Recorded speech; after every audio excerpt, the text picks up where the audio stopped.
ایک چیز دیکھو جو میں لوگوں کے حالات سے دیکھتا ہوں نا، مالی تنگی، جب مرد مالی پریشانی میں مبتلا ہوتا ہے نا، بہت شدید ڈپریشن میں جاتا ہے وہ۔ بیماریوں سے اتنی ڈپریشن نہیں ہوتی جتنی مالی تنگیوں سے ہوتی ہے۔ لوگ مل رہے ہوتے ہیں اور پیسے نہیں، اور ایسے حالات ان کے خراب ہوتے ہیں۔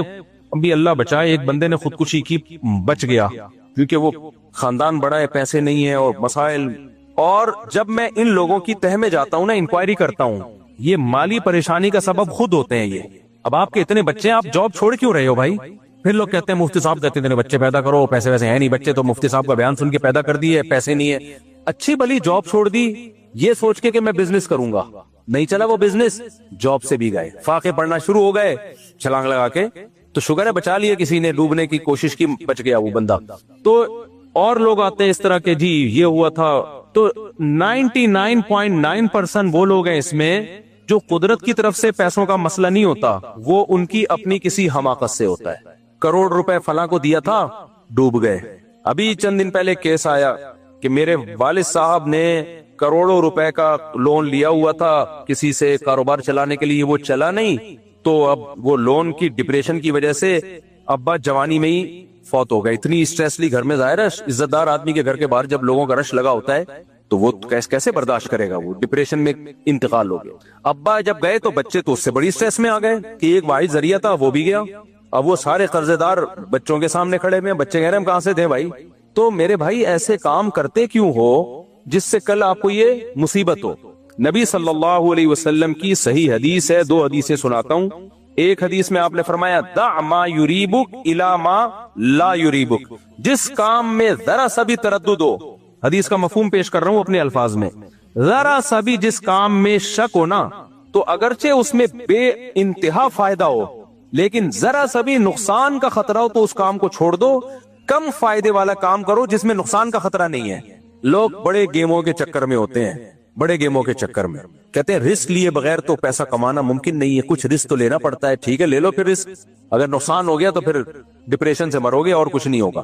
بھائی تھوڑا کما لو، نہ تو 1-1.5 کروڑ کسی کو، نہ لو 1-1.5 کروڑ قرضہ لے کے کاروبار نہ کرو، جتنا جیب میں ہے ٹماٹر کی ریڑھی لگا لو بھائی، کیا جا رہا ہے اس میں؟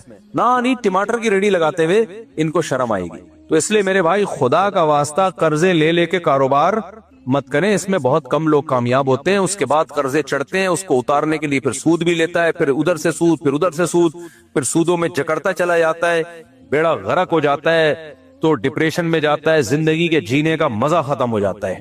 ہم آپ کے سامنے بیٹھے ہوئے، ہم نے اللہ کا شکر ہے جیسے بھی حالات، اول تو کوئی خاص برے حالات آئے نہیں الحمدللہ ہمارے اوپر، لیکن ظاہر ہے میرے بھی بیوی بچے بہت کچھ، لیکن ہم نے کہا بھائی جتنا جیب میں ہے اسی پہ گزارا کرنا ہے، قرضہ نہیں لینا بھائی۔ دیکھو آدمی بھوکا بھی گزارا کر لیتا ہے، اگلے ٹائم پہ کھا لے گا، اس کو ڈبل مزہ آئے گا۔ کسی کا پیسہ چڑھا ہوا ہو، وہ ٹارچر کر رہا ہو، عزت کا جنازہ نکال رہا ہو، پھر آپ کو ہر وقت یہ غم ہو اس کے پیسے دینے میں نے، زندگی کے مزے خراب ہو جاتے ہیں۔ تو اس لیے کسی قیمت پہ بھی چلتی ہوئی جاب نہیں چھوڑنی ہے۔ بحریہ ٹاؤن میں 1 ارب روپے ایک آدمی کے ڈوبے ہیں، کتنے؟ اور آج نہیں، 7-8 سال پرانی بات ہے۔ 7-8 سال پہلے 1 ارب کی کیا ویلیو ہوگی؟ کیونکہ بحریہ ٹاؤن کی جب زمینیں اوپر جا رہی تھی نا، اس بندے نے کیا کیا، ہمارے ایک جاننے والا تھا، اس نے ساری پراپرٹیاں، اپنا گھر بھی بیچ دیا، سے بولا سب ادھر چھونک دو یار، اگلے سال ڈبل کا ڈبل ہو جائے گا، یہ گھر تو بنتا رہے گا بعد میں۔ کچھ عقلمند لوگوں نے کہا کہ بھائی اس کا بھی تو امکان ہے کہ نہ ہو، اس نے کہا یار نہیں ہے، میں نے سارے اسٹیٹ ایجنٹ سے معلوم کر لیا ہے، پوری رپورٹ ہے کہ یہ تو ڈبل ہوگا، وہ نہیں ہوا، وہ دھڑام سے قیمتیں نیچے آئی ہیں، روڈ پہ آ گیا وہ بندہ، ذاتی گھر سے بھی گیا ہے وہ آدمی۔ کیوں؟ جوئے کھیلتے ہو، یہ بھی ایک قسم کا جوا ہی ہو گیا نا، تو کیوں ایسا کام کر رہے ہو؟ تو ہمیں شریعت نے اسباب کا حکم دیا ہے۔ دیکھو علماء نے یہ بات لکھی ہے کہ اللہ نے جگہ جگہ قرآن میں کہا نا مال جمع کرتا ہے، گنتا رہتا ہے، تو یہ کنجوسی اچھی چیز نہیں ہے، تو مال جمع کرنا اچھا کام نہیں ہے، لیکن علماء نے اس کے باوجود لکھا ہے کہ کم سے کم 1 سال کا مال جمع کرنا ضروری ہے۔ یہ مال جمع کرنے میں نہیں آتا، یہ ضرورت ہے۔ کیا مطلب؟ آپ نے اپنے گھر کے خرچے دیکھ لیے کہ یار میرے گھر کا 1 لاکھ خرچہ یا 1.5 لاکھ خرچہ یا 50,000 خرچہ جو بھی ہے، تو آپ کو اندازہ ہو گیا میرے گھر کا لم سم خرچہ فار ایگزامپل 1 لاکھ ہوتا ہے، ایک مثال ہے۔ تو آپ یہ فرض کر لو یار آج میری جاب چلی گئی نا تو میں تو روڈ پہ آ جاؤں گا، تو میں کم سے کم 1 سال کا نان نفقہ جمع کر کے رکھوں، تو آپ نے کیا کرنا ہے؟ 12 لاکھ جمع کر لینا، اور کیش کی شکل میں نہیں، 12 لاکھ کا گولڈ خرید کے لاکر میں ڈال دو آپ، سمجھ میں آ رہی ہے بات کی نہیں آ رہی؟ گولڈ بھی وہ خریدو جو فوراً کیش یعنی اس کی شکل میں ہو، اینٹوں کی شکل میں. اس میں پیسے بچاؤ. آپ شروع میں کنجوسی کر لو، اس کنجوسی کا کوئی گناہ نہیں ملے گا آپ کو. یہ ضروری ہے. کل لوگوں کے سامنے بھیک مانگنے سے بہتر ہے شروع میں تھوڑا سوکھی روٹی پانی میں ڈبو. بیگم کو بھی سمجھا دو، بیگم دیکھو جاب کبھی بھی جا سکتی ہے، یہ توکل جائز نہیں ہے ایسا کہ بعد میں اپنی لیے مصیبت کھڑی کرو. یہ وہ توکل نہیں ہے. وہ تو بیگم کو بھی بتا دو، دیکھو بیگم شروع میں سوکھا چارہ کھا لیں گے ہم، صحیح ہے نا، سوکھی روٹی کھا لیں گے ہم، ابھی میں پیسے بچا رہا ہوں. اور یہ نہیں کہ میں کنجوس ہوں، 1 سال تک، اس سے زیادہ نہیں. پھر زیادہ کی تو کوئی حد ہی نہیں. ہماری جاب چلی گئی، وہ بیگم کہے گی کیوں جا رہی ہے آپ کی جاب؟ اللہ نہ کرے ایسی باتیں نہیں کرو آپ، اللہ نہ کرے، اللہ نہ کرے. بھائی اللہ ہی کرتا ہے، اللہ کرنے پہ آتا ہے تو سب کچھ کرتا ہے. تو اللہ نے کوئی گارنٹی نہیں لی ہے. اللہ نے رزق کی گارنٹی لی ہے بشرطے کہ آپ اپنی ذمہ داری پوری کریں. آپ تو آپ نے کیا کیا بھائی، 1 سال کا آپ نے بچا کے گولڈ خرید کے لاکر میں ڈال دیا کہ آج اگر جاب لیس ہوتا ہوں تو میرے پاس 1 سال کا گزارا ہے، اس دوران میں کوئی دوسری جاب تلاش کر لوں گا. بزنس کرتا ہوں تو تجربے کے لیے 1 سال بھی بہت ہوگا میرے پاس. لوگ کچھ بھی نہیں کر رہے ہوتے اور جاتے ہی ایک دم جب عذاب آیا، مصیبت آ گئی ادھر سے، غفار بھائی 50 روپے مل جائیں گے یار. پھر جمشید بچپن کے دوست کو بھول گیا. جمشید پہلے تو بوڑا بلاتا تھا، گلی دیکھ کے رہا بھائی، نہ جمشید پوچھے گا نہ غفار پوچھے گا. بچپن کے لنگوٹی یار بھی بھاگ جائیں گے. اور ویسے بھی بھیک مانگنا کتنی بری بات ہے یار.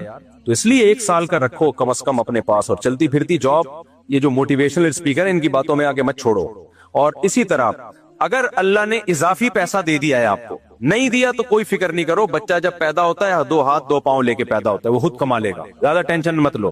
لیکن اگر اللہ نے اضافی پیسہ آپ کو دے دیا ہے، آپ ہینڈ ٹو ماؤتھ نہیں ہو، اچھا کھا رہے ہو، اچھی سواری ہے اور اچھا آپ کا سب کچھ لائف اسٹائل اچھا ہو گیا، خوراک خاص طور پہ، پھر جو اضافی پیسہ ہے تو پھر شریعت کا بھی حکم ہے کہ بھائی کچھ اپنے بچوں کے لیے پراپرٹی یا گولڈ کی شکل میں بنا دے انسان. پھر وہ سیو کرنا شریعت کا حکم ہے.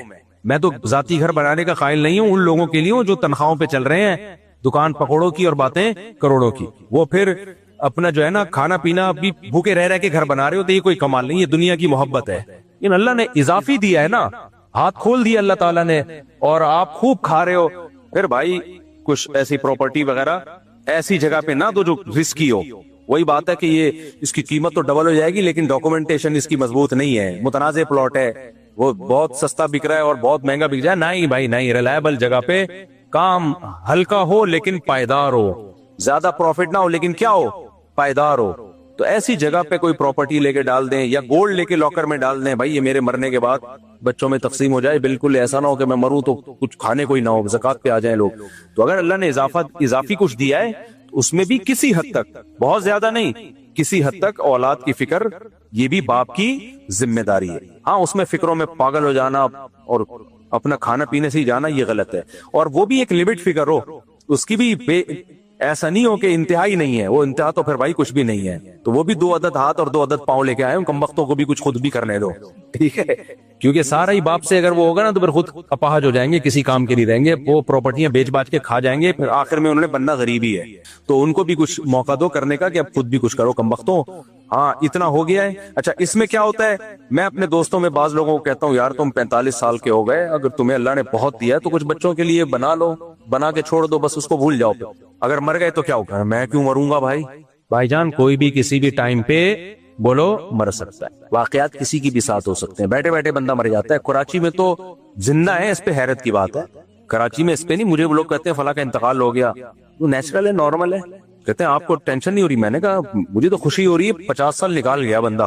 ورنہ جو کراچی کے حالات ہیں 40-50، میں خود واقعی اپنے بارے میں حیران ہوتا ہوں. میں کیسے، دہشت گردی اتنی زیادہ ہے، ٹارگٹ کلنگ اتنی زیادہ. 2013 کی بات ہے، 14 کی، میرے پیچھے لوگ خفیہ تعاقب کرا کرتے تھے.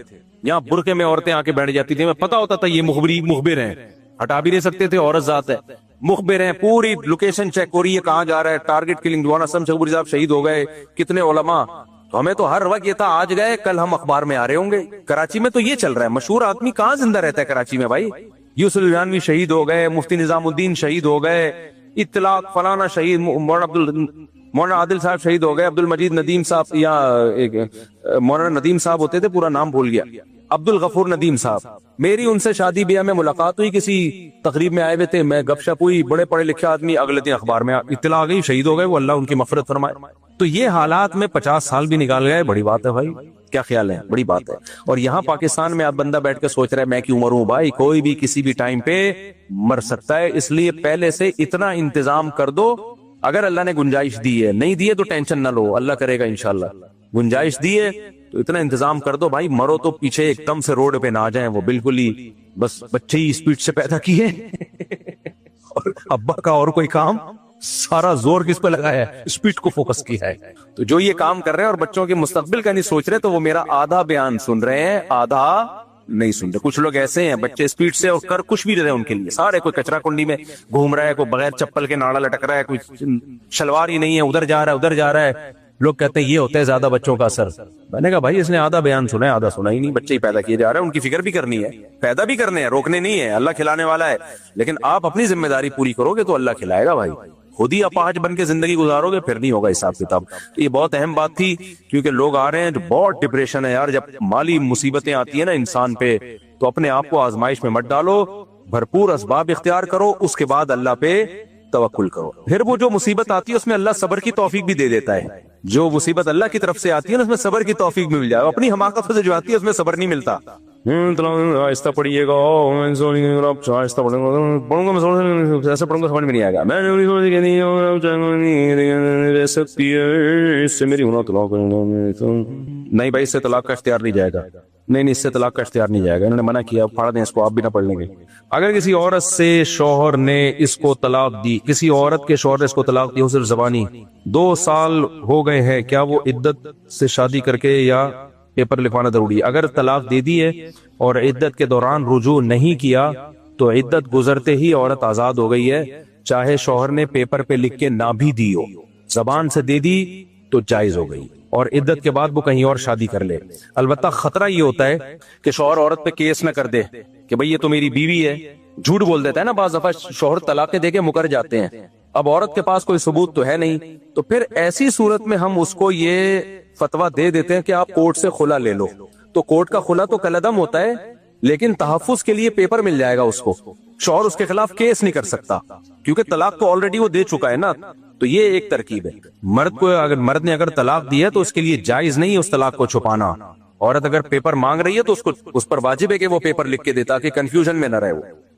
اچھا میرے بھائی، ہم نے کاروبار میں اللہ کو اپنا پارٹنر بنایا ہے، اب اس رقم کو جو اللہ کے لیے لکی کہاں خرچ کر سکتے ہیں؟ کہیں بھی خرچ کر سکتے ہیں، اور یہ منت نہیں ہے، واجب نہیں ہے، جتنا حسب توفیق آپ چاہیں آپ خرچ کر دیں، ہماری فاؤنڈیشن میں بھی دے سکتے ہیں۔ خود آپ سب سے پہلے تو اپنے قریبی رشتہ داروں پہ خرچ کرنی چاہیے، جو شریعت کا حکم ہے۔ آپ کے قریبی رشتہ داروں میں بہن ہے، بھائی ہے، کوئی غریب ہے تو سب سے پہلے اس پہ خرچ کرو، باقی جہاں بھی خیر کے کام میں لگا دو۔ میرے بھائی مفتی صاحب سوال سیکرٹ ہے، اب تو مجھے موقع مل گیا نا گنگنانے کا۔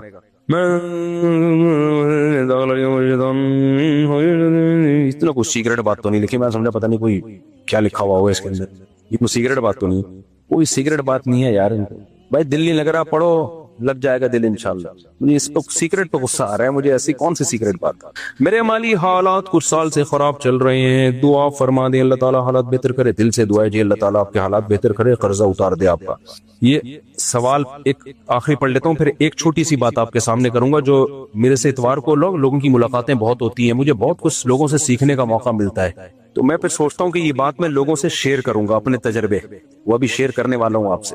مفتی صاحب میں جب قضائے حاجت سے فارغ ہو کر اٹھ رہا ہوتا ہوں تو کچھ قطرے ہمیشہ گر کر کپڑوں پر لگ جاتے ہیں، سو مجھے بار بار کپڑے بدلنے پڑتے ہیں۔ ٹیشو پیپر جیب میں رکھا کریں اور جگہ کو سکھا لیں، پھر بھی اگر کوئی ایک آدھ قطرہ نکل آئے تو اندازے سے شلوار کا وہ حصہ دھو لیں، ویسے 1-2 قطرے ویسے بھی معاف ہیں، اس کے ہوتے ہوئے بھی نماز پڑھ سکتے ہیں، سمجھ رہے ہیں۔ لیکن اگر آپ کا غالب گمانے کے پیشاب زیادہ پھیل چکا ہے تو اندازے سے شلوار تھوڑی سی دھو لیں، اندازہ بھی کافی ہے، اس کے لیے خوردبین سے مطالعہ کرنا کہ ادھر قطرہ لگا ہوگا اور باقاعدہ اس کو گوگل میپ پہ جا کے سرچ کرنا، اس تکلف کی ضرورت نہیں ہے۔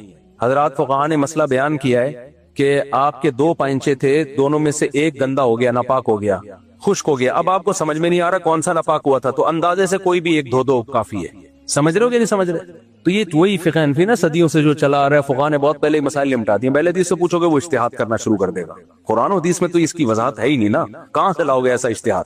پھر وہ کچھ اور بتائے گا، وہ کچھ اور بچائے گا کہ دونوں پانچے دو، وہ کہے گا کوئی کہے گا دھو ہی نہیں، کوئی کیا کہے گا، کوئی کیا کہے گا، یہ بڑا مسائل۔ ہمارا تو ایک مرتب فقہ چلا آ رہا ہے، تبھی آپ حنفیوں میں یا شافیوں میں پوری دنیا میں جہاں بھی جاؤ گے 99% سیم جواب ملے گا، 1% میں ہاں جدید مسائل میں اجتہاد ہوگا، جو جدید مسائل تو 1% میں آپ کو اختلاف ملے گا، وہ بھی بسا اوقات کم علمی کی وجہ سے، وہ ریلائبل مفتی نہیں ہوتا، اس کے پاس علم کامل نہیں ہوتا۔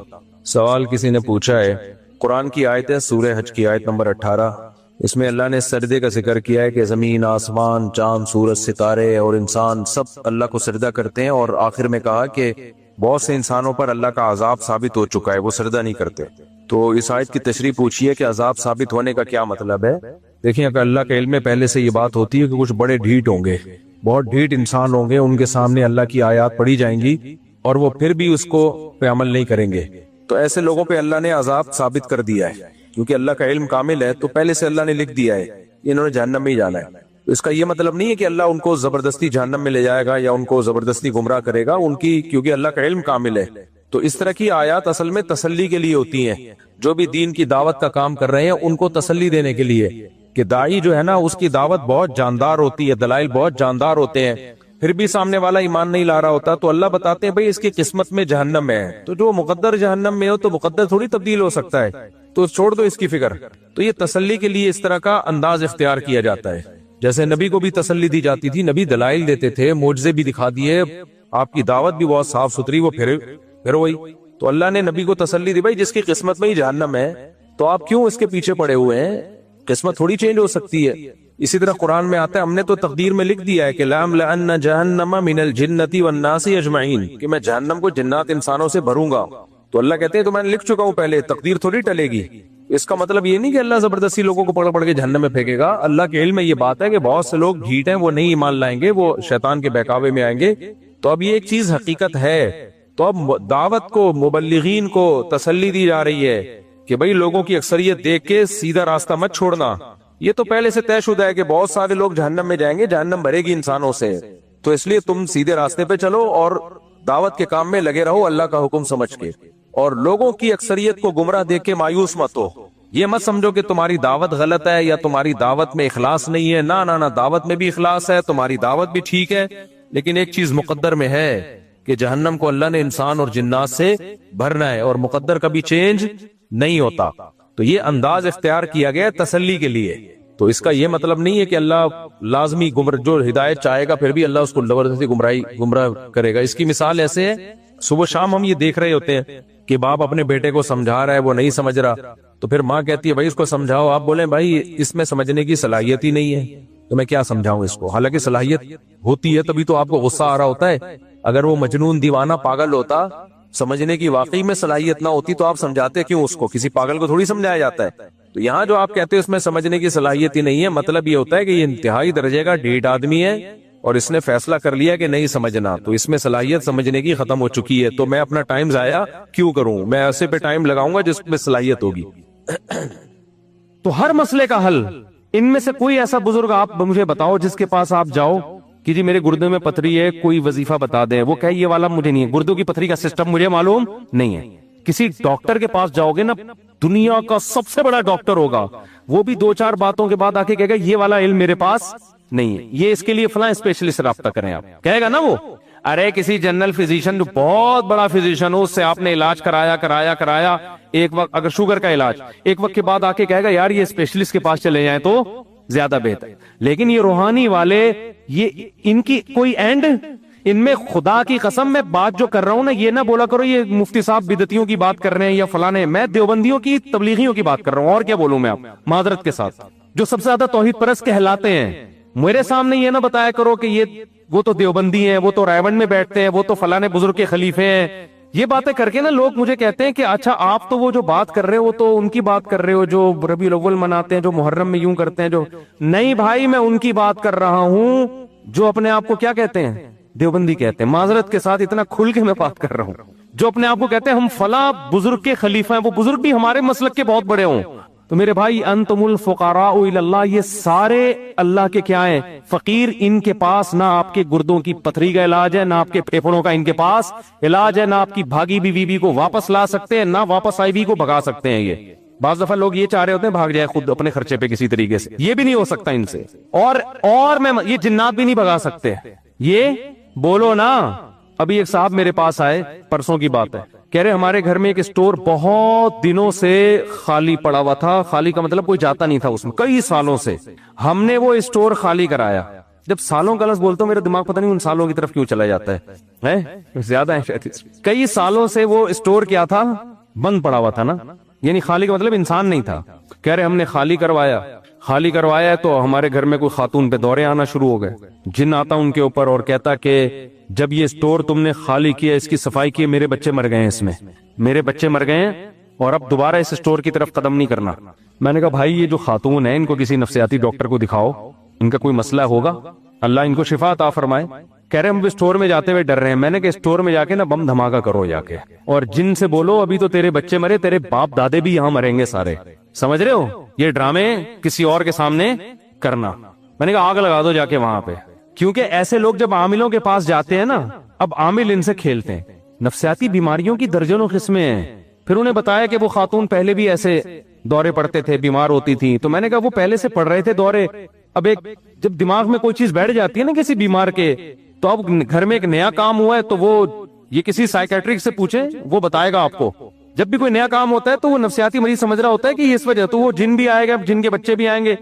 پرسوں ہمیں کسی نے کہا کہ بھئی ہمارے گھر خاندان میں ہی نا صحن میں جھولا ڈالنا تھا بچوں کے لیے. کسی نے ان کو بتا دیا کہ یہ جو صحن میں آپ نے جھولا ڈالیں گے تو رات کو جنات اس جھولے میں اپنے بچوں کو لا کے جھلاتے ہیں، صحن میں جھولے نہیں ہونے چاہیے. تو میں نے ان سے کہا، میں نے کہا بھائی اس اسٹور میں جا کے بولو جن کے بچے تیرے 20 بچے مرے، 40 بچے مرے. دیکھو پولیس والوں سے عبرت حاصل کرو. پولیس والے تو نہ کوئی حصار کھینچتے، نہ کوئی عملیات، نہ کوئی فلیتے، نہ کوئی پلیتے. لیکن الحمدللہ یہ جنات سے بالکل بھی نہیں ڈرتے. ہم نے دیکھا ہے جب کسی گھر میں عاملوں کو پکڑنا ہوتا ہے نا، عامل کہتا ہے میں اتنے جنات تمہارے اوپر چھوڑ دوں گا. پولیس والا موبائل لے کے پہنچتا ہے، عامل کو ڈالا گاڑی میں اور اس کے کروڑوں جنات تماشا دیکھتے رہ جاتے ہیں عاملوں کے. حالانکہ پولیس والے نہ کوئی آنے سے پہلے درود شریف پڑھا، نہ آنے کے بعد درود شریف پڑھا، نہ سورہ فلق پڑھی، نہ سورہ. یہ صورتیں پڑھنی چاہیے، ان کی اپنی اہمیت ہے، میں ان کی اہمیت کا انکار نہیں کر رہا. لیکن پولیس والے کے کانفیڈنس سے جنات اتنا ڈرتا ہے، وہ کہتا ہے عامل ایسا ہوتے نہیں ہے، جنات یہ عاملوں نے بنائے ہوئے ہوتے ہیں. تو خیر یہ جن چڑیل بھوت کہاں سے آ گیا؟ اصل جو میں بات عرض کر رہا تھا کہ بھائی بزرگ کی ڈیفینیشن یہ ہے کہ نیک آدمی ہو، اللہ والا ہو، بس اس سے دعا کروا دو. اس کے علاوہ وہ نہ آپ کی بیماریاں جانتا ہے، نہ آپ کے گردوں کے مسئلے حل کر سکتا ہے. کسی کا باپ بھی یہ مسئلے حل نہیں کر سکتا. ان کے اپنے بیسیوں مسائل ہوں گے. جہاں کسی پہ بزرگی کا لیبل لگا فوراً دماغ میں آتا ہے یار ان کے پاس کچھ ایسے اختیارات ہیں، یہ پہنچے ہوئے ہیں، ان کو پتا ہے. اور یہ بھی بتا دوں بزرگ کو بعض دفعہ یہ بھی نہیں پتا ہوتا سیاسی جماعتوں میں حق پر کون ہے. اس کا تعلق بزرگی سے نہیں ہے، اس کا تعلق معلومات سے ہے، نالج سے ہے. لوگ کہتے ہیں اتنا بڑا بزرگ فلاں سیاستدان کی حمایت کر رہا ہے. بھائی ٹھیک ہے بہت بڑے بزرگ ہیں، نالج ہے یا نہیں ہے؟ نالج ہے تو بزرگ نہ بھی ہو مان لو، نالج نہیں ہے تو بھائی کتنا بھی بڑا بزرگ ہو. قرآن کیا کہتا ہے؟ اے ایمان والو اللہ رسول کی اطاعت کرو. وَأُولُو الْأَمْرِ، اولو الامر کسے کہتے ہیں؟ اولو الامر کی تعریف میں بعض صحابہ نے کہا اس سے مراد علماء ہیں، بعض نے کہا اس سے مراد حکمران ہیں. اصل بات کیا ہے؟ دونوں تفسیریں ٹھیک ہیں. اولو الامر کا مراد جو بھی کسی معاملے میں اہل ہو. میڈیکل سائنس میں اہل کون ہے؟ ڈاکٹر. میڈیکل سائنس میں آپ عمران خان سے نہیں پوچھو گے، نواز شریف سے نہیں پوچھو گے کہ کیا صحیح ہے کیا غلط. اس میں آپ کس سے پوچھو گے؟ ڈاکٹر سے پوچھو گے. سمجھ میں آ رہی ہے بات؟ اس میں ڈاکٹر سے پوچھو گے بھائی کیا صحیح ہے کیا غلط ہے. گردوں کا مسئلہ گردوں کے اسپیشلسٹ سے پوچھو گے یا مفتی سے پوچھو گے؟ کیا ہو گیا؟ آپ کہو گے نہیں یہ جو بزرگ ہے نا یہ بہت نیک ہیں یار، انہوں نے کہا ہے میرے گردے میں پتھری ہے، یہ غلط نہیں ہو سکتے. یہ بہت بڑے بزرگ ہیں، میں نے ان کو تہجد میں روتے ہوئے دیکھا ہے. تہجد میں رونے کا پھیپڑے اور گردے سے کیا تعلق ہے میرے بھائی؟ گردہ صحیح، کڈنی آپ کا صحیح ہے یا نہیں ہے؟ اس کے لیے آپ کو کڈنی کے اسپیشلسٹ کے پاس جانا پڑے گا، چاہے وہ قادیانی ہو، ٹھیک ہے نا، چاہے وہ ہندو ہو، کچھ بھی ہو. آغا خان ہاسپٹل کے ایک بہت بڑے سینئر ڈاکٹر آئے، بڑی داڑھی تبلیغی ماشاءاللہ، بڑا اللہ نے ان کے چہرے پہ نور اور کڈنی کے اسپیشلسٹ تھے یا ہارٹ اسپیشلسٹ تھے مجھے بھی یاد نہیں, ملاقات کے لیے آئے. میں نے کہا آغا خان ہاسپٹل تو کوئی مذہبی ہاسپٹل نہیں ہے, لیکن ڈاکٹر میں نے وہاں بڑے بڑے داڑھیوں والے دیکھے ہیں. انہوں نے کہا بھائی آغا خان کا جو ہدف ہے علاج ہے, ان کا ہدف کیا ہے کہ بھئی لوگوں کو اچھا علاج ملے. اس کے لیے وہ یہ نہیں دیکھتے کہ اس کی داڑھی ہے یا ٹوپی ہے یا تبلیغ میں وقت لگاتا ہے یا تہجد گزار ہے. کہتے ہیں بھائی اپنی فیلڈ کا ماہر ہے لے آؤ. سمجھتے ہو, یہ فیلڈ کا ماہر ہے, ہمیں اس سے کیا, یہ تبلیغ میں وقت لگاتے ہیں نہیں لگاتے, درود شریف پڑھتے ہیں نہیں پڑھتے, ہمیں اس سے کیا ہے. کیونکہ ان کا ہدف, ان کا ایک خیال یہ ہے کہ بھئی علاج اچھا ہونا چاہیے, اس پہ کمپرومائز نہیں کرنا. تو بڑی لاجک کی بات ہے یا نہیں ہے؟ لاجک کی بات. لیکن یہ لاجک کی بات ہمارے ہاں جب ہم اپنے بارے میں سوچتے ہیں تو پھر یہ لاجک ہماری کیا ہو جاتی ہے, ختم. تو اس لیے میں جلدی سے بات کو سمیٹ کے ختم کرتا ہوں, پھر اگلے مہینے اگلے ہفتے انشاءاللہ ہم اسی ٹاپک کو لے کے آگے چلیں گے. وہ رکاوٹیں جو ہے نا اچھا بننے میں, کیا کیا چیزیں بنتی ہیں, رکاوٹیں. ان رکاوٹوں میں پہلی رکاوٹ چل رہی ہے, ٹھیک ہے. وہ رکاوٹ کیا ہے؟ شیطان. وہ شیطان کیا ہے؟ فلم. کون سی فلم ہے؟ 3 گھنٹے کی انگلش فلم ہے. کس کے ساتھ؟ گانوں کے ساتھ. یہ یاد کر لینا آپ لوگ, سمجھتے ہو. تو یہ کس طرح سے فلم ہے, اس نے کس طرح سے لوگوں کو گمراہ کیا, برائی پہ اچھائی کا لیبل لگائے. تو ہمارے ہاں بھی یہ جو عاملوں کے پاس بزرگ ہونے کی وجہ سے عقیدت میں لوگ جا رہے ہیں کہ یہ بہت, یہ بھی یہ شیطان کی تصرفات ہیں, چھوڑ دو, یہ تمہارے جیسے انسان ہیں, ان کے اپنے مسائل حل نہیں ہوتے, تمہارے مسائل بھی یہ لوگ حل نہیں کر سکتے. تو وقت بھی پورا ہو گیا, ابھی کتنی دیر لگے گی آپ لوگوں کو؟ 4 منٹ. اب 4 منٹ میں کیا بات کروں میں؟ اچھا, نماز کے بعد تھوڑی دیر مسائل کا سیشن ہوگا, اس میں جو بیٹھنا چاہے بیٹھ سکتا ہے, جانا چاہے جا سکتے ہیں. تو شیطان کا حربہ کیا ہے؟ برائی پہ لیبل لگائے گا اچھائی. اس کی ایک آدھ مثال اور دے کے پھر ہم اگلے ہفتے انشاءاللہ آگے چلیں گے. نماز کے بعد تو مسائل کا سلسلہ ہوتا ہے, اس میں جو آپ لوگوں نے پوچھنا وہ پوچھ لیے گا. قرآن کیا کہتا ہے؟ انا جعلنا ما علی الارض زینۃ لہا.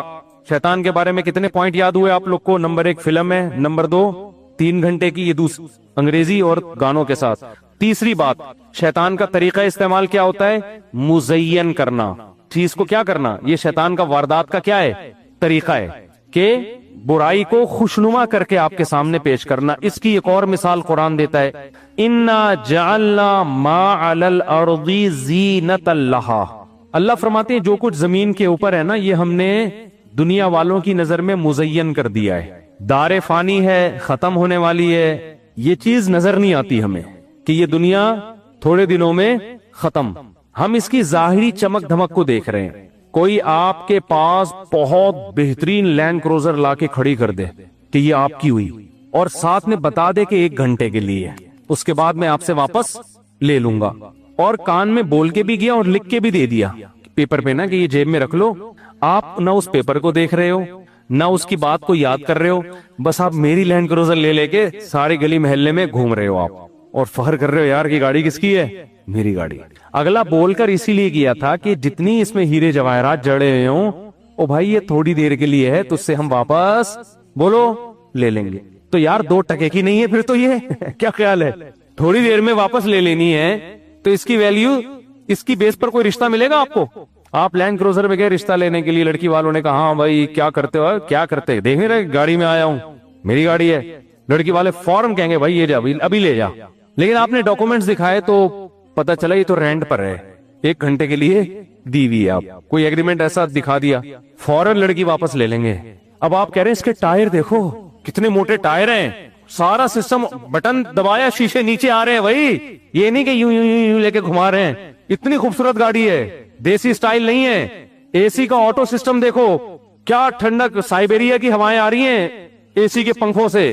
وہ اگلا کہے گا بھائی یہ تو اس کو نا بی ایم لے آ, تو لینڈ کروزر چھوڑ کر, جب یہ کمبخت تیری ہے ہی نہیں. آپ کہہ رہے ہو میری ہے, خدا کی قسم میری ہے. وہ کہہ رہے ہیں کتنی دیر کے لیے تیری.